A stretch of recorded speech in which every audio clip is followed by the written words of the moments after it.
Last night, Tony Stewart said he was going to drive it like he stole it. That might be good strategy for this afternoon here at Richmond. Steve Burns. Well, Mike, Jeff Gordon is having a pretty good day, but believe it or not, he said his car is pushing like the proverbial dump truck on the last stop. They put half a pound of air in the right front, raised the track bar, and crew chief Robbie Loomis also suggested to Jeff that he adjust the brake bias, put a little more into the front brakes. That's the situation for Jeff Gordon. Compton and Atwood pit road violations will restart at the rear as we ride with Jeff Gordon and get the restart at lap 240. 160 laps to go. Still have 28 cars on the lead lap. Other than the cars involved in that wreck down in turn 3, the only lead lap car that pitted was Dave Blaney in the 77 car. Boy, Ricky Rudd's got to be careful here. He's in and amongst a group of lapped cars. Couldn't go around the outside. Now he's got to fight for the inside. And Kenny Schrader in third, right behind Rudd. Restarts are always your worst nightmare, especially on a track with about 1 1/2 grooves. Rudd gets under Michael Waltrip. A little bit of daylight ahead now. Michael's really been struggling. His car's just not been good today.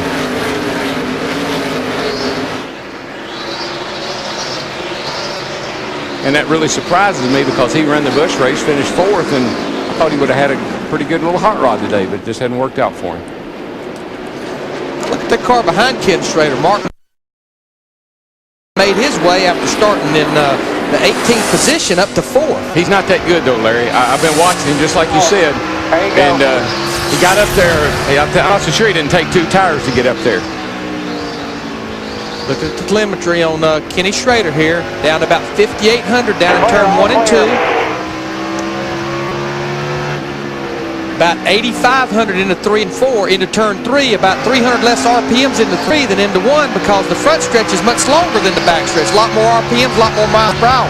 You see the interval 2.5 seconds behind lead. Boy, that was a slick move. Did you see that? Yeah. Jeff Gordon just kind of moved Jeff Green aside right there. Tony Stewart was about to move him aside off turn 2 as well and then backed off of him. Boy, this pretty aggressive driving right here. Right up on him. Of course, Tony Stewart's right down there with him. He got him a little loose getting in there. Jeff cuts right down in front of Tony. And Tony Stewart. Well, he saw what Jeff did. He said, that was a pretty cool move. Let me try it. Meanwhile, Jeff Green is getting his dandruff up. Well, Jeff Green had a great car in the first half of this race. Let me tell you, I think if he could catch Gordon back. Oh, there's a car around down there. Kyle Petty down turn 2, guys. Just went around on him. I couldn't tell if he got him from the outside. Looked like. Lap 247, 9th yellow of this race.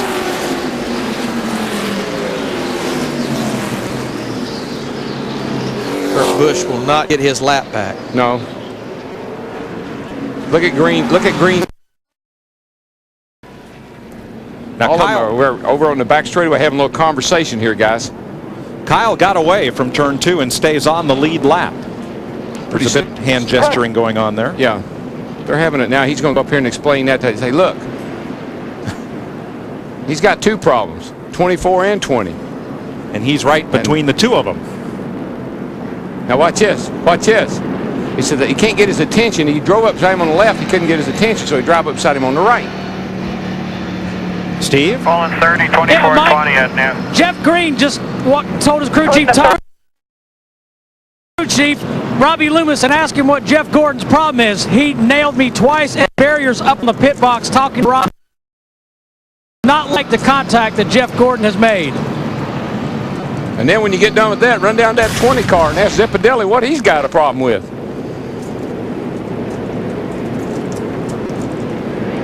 Short tracks, short fuses. And a lot of bent sheet metal. Yes, sir. Put a point for Jeff Green out of that 30 car. And I don't think he was saying you man. Nope. He's made his point. 50 laps of this to go. Kyle Petty's made repairs and stayed on the lead lap after hitting the wall in turn 2. Steve? And Mike, we just heard Jeff. Robbie Loomis relayed the message. Gordon's response was if he wasn't letting off so puddle at the flag stand. It's Jeff Gordon's side of it. We're under caution for Kyle Petty in turn 2. The red car, red and black car. It's up here on the outside. Just got up out of that groove, Darrell. Nowhere to no go. grip.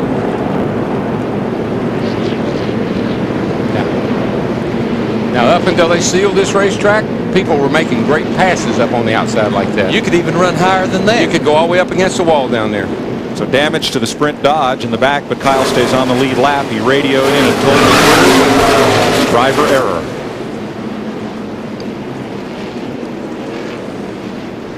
From Rusty Wallace's car. Right side tires up there where there's just no grip. When she starts to get a little twitchy like that, there's no grip. Around she goes. Matt?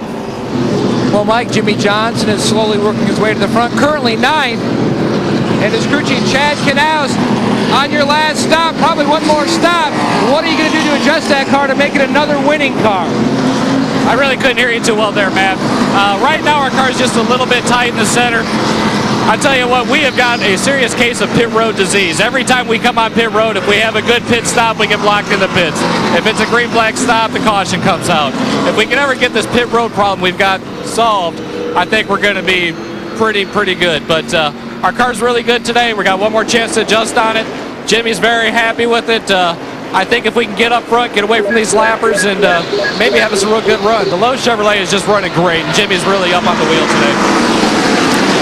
On the restart, it is Jimmy Spencer, Ricky Rudd, Kenny Schrader, Ryan Newman, Mark Martin, Jeff Gordon, Jeff Green, Tony Stewart, Jimmy Johnson.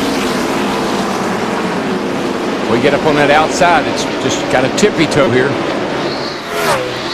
Rudd would like to get in front of that 11 car and does. Still got Kurt Busch in the 97 to contend with. Kurt a lap down. Kurt was pretty speedy, though, on that restart we just had and able to stay out in front of Rudd. Here we go. Chapter 2. Battle for 6. Jeff Gordon and Jeff Green. Tony Stewart right there with them. What Green is going to find is he is the rock between two hard places. Now it looks like that bottom groove definitely prevailing down at 1 and 2. Man. Green and Stewart together. They got together. Stewart can't get underneath Mark Martin. Oh, but he will. Outside, outside. Behind Tony Stewart, got Jimmy Johnson. He wants to take advantage of that bottom groove moving in the 48 car.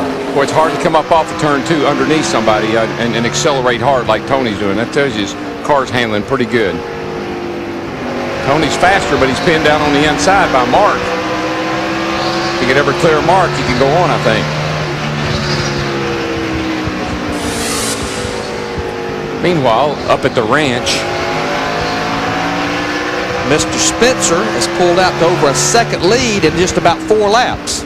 And he and Ricky Rudd turning identical lap times. now you just remember, this cat, Jimmy Spencer, won both Busch races here last year. He was leading, or was going to win the Busch race here this year and had a mechanical failure, so he knows how to get the car right for this joint. Spencer out front of Rudd by a full second. Easy in, putting laps on the board here. Bobby Labonte has returned to the race, damage repaired, and now Dale Jarrett comes back on the racetrack. Here Jimmy Spencer spotter telling him to ease it in. Where you beat people here and where you run fast lap times, it's not overdriving the entrance. It's beating them off the corner.